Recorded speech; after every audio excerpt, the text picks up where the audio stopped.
Assalamualaikum warahmatullahi wabarakatuh. Baiklah, kami dari kelompok 5 akan mempresentasikan materi kami mengenai statistik inferensial, ada populasi, sampel, dan teknik sampling. Perkenalkan, saya Siti Maimunah dan ini rekan saya Lulu Nuristikoma, dan saya Cindy Pratikasari, dan saya Marsha.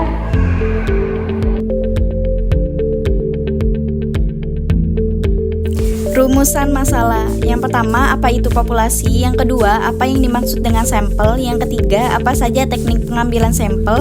Yang keempat, bagaimana teknik pengambilan sampel? Dan yang terakhir, bagaimana cara pengambilan sampel? Selanjutnya ada populasi.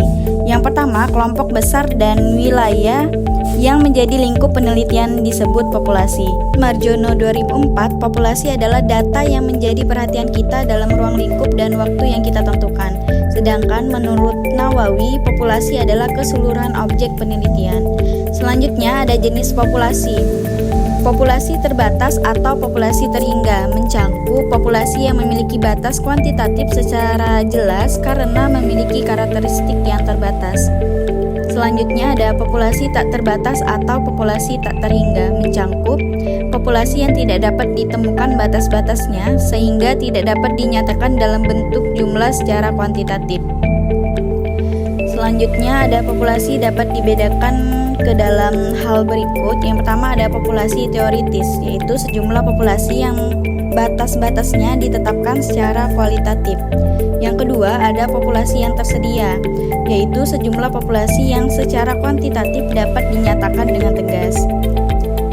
Dan yang terakhir ada jenis populasi dalam penelitian juga dibedakan sebagai berikut. Yang pertama ada populasi yang bersifat homogen, yaitu populasi yang unsur-unsurnya memiliki sifat yang sama sehingga tidak perlu dipersoalkan jumlahnya secara kuantitatif. Selanjutnya ada populasi yang bersifat heterogen, artinya populasi yang unsur-unsurnya memiliki sifat atau keadaan yang bervariasi sehingga perlu ditetapkan batas-batasnya, baik secara kualitatif maupun kuantitatif.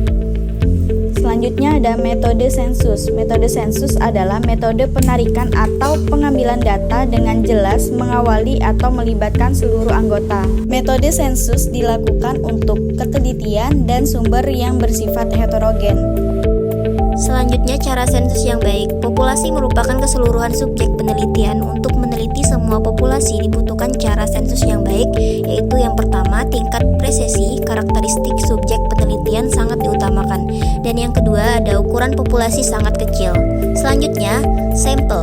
Sampel adalah sebagian dari populasi. Masalah sampel dalam penelitian timbul disebabkan oleh dua hal, yaitu yang pertama, penelitian bermaksud meredukasi objek penelitian sebagai akibat dari bersamanya jumlah populasi sehingga harus meneliti sebagian saja dari populasi. Yang kedua, penelitian bermaksud mengadakan generalisasi dari hasil-hasil kepenelitiannya dalam arti menegakkan kesimpulan-kesimpulan kepada objek, gejala atau kejadian yang lebih luas. Selanjutnya rumus. Berikut ini diberikan cara memperoleh sampel minimal yang harus diselidiki dengan menggunakan rumus N lebih dari PQ buka kurung Z1/2 kuadrat A per B tutup kurung. Keterangan N sama dengan jumlah sampel, lebih dari sama dengan atau lebih besar. P sama dengan proporsi populasi persentase kelompok pertama. Q sama dengan proporsi sisa di dalam populasi. Z1/2 sama dengan derajat koefisien konfidensi pada 99%, 95%. B sama dengan persentase perkiraan kemungkinan membuat kekeliruan dalam menentukan sampel. Selanjutnya ada contoh soal. Jika diketahui jumlah populasi guru SMA lulusan D3 di Jateng adalah 400.000 orang. Di antara mereka yang tinggal di daerah pedesaan luar kota sebanyak 50.000 orang. Beberapa sampel yang perlu diselidiki dalam rangka mengungkapkan hambatan penanaman disiplin di sekolah di wilayah masing-masing. Perhitungan F sama dengan 50.000 per 400.000 kali 100% sama dengan 12,5% atau P sama dengan 0,125. Q sama dengan 1,00 kurang 0,125 sama dengan 0,875. Z 1/2 sama dengan 1,96 pada derajat konfidensi 99% atau 0,05. B sama dengan 5% atau 0,05. Nah, dimasukkan ke dalam rumus sebagai berikut. N lebih dari 0,125 kali 0,875 buka kurung 1,96 per 0,05 tutup kurung per 2. N lebih dari 168,05 dibulatkan 169 orang. Jika peneliti kurang puas dengan jumlah sampel minimal itu, maka dapat dilakukan peningkatan jumlah sampel dengan meningkatkan jumlah sampel dengan sebesar 2,58. Demikian juga ukuran sampel dapat diperbesar lagi dengan memperkecil perkiraan persentase kemungkinan membuat kesalahan dalam penarikan sampel. Misalnya sebesar 2% atau B sama dengan 0,02. Dari contoh itu, maka sampel minimum menjadi N lebih dari 0,125 kali 0,875 buka kurung 2,58 per 0,02 tutup kurung per 2. N lebih dari 1740,21 dibulatkan 1740 orang. Apabila proporsi di dalam populasi yang tersedia tidak diketahui, maka variasi P dan Q dapat mengganti dengan harga maksimum, yakni buka kurung 0,50 kali 0,50 sama dengan 0,25 tutup kurung. Ukuran sampel yang harus diselidiki N lebih dari 0,25 buka kurung 1,96 per 0,05 tutup kurung per 2. N lebih dari 384. Nah, sampel yang memiliki populasi atau yang representatif, artinya yang menggambarkan keadaan populasi atau mencerminkan populasi secara maksimal, walaupun sampel yang mewakil bukan merupakan duplikat dari populasi.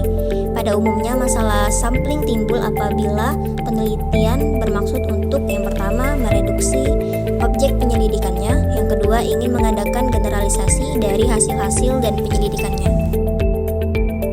Selanjutnya itu ada petunjuk-petunjuk untuk mengambil sampel. Yang pertama itu ada daerah generalisasi, kedua ada pengesahan sifat-sifat populasi dan ketegasan batas-batasnya. Yang ketiga itu ada sumber-sumber informasi tentang popularis, dan keempat itu ada sampel menetapkan besar kecilnya, dan yang terakhir itu ada menetapkan teknik sampling. Selanjutnya itu ada teknik sampling. Teknik sampling adalah cara untuk menentukan sampel yang jumlahnya sesuai dengan ukuran sampel yang akan dijadikan sumber data sebenarnya, dengan memperhatikan sifat-sifat dan penyebaran populasi agar diperoleh sampel yang representatif. Berikut adalah jenis-jenis teknik sampling. Yang pertama ada probability atau random sampling. Itu dibagi menjadi 3. Yang pertama ada simple random sampling atau sampel acak sederhana.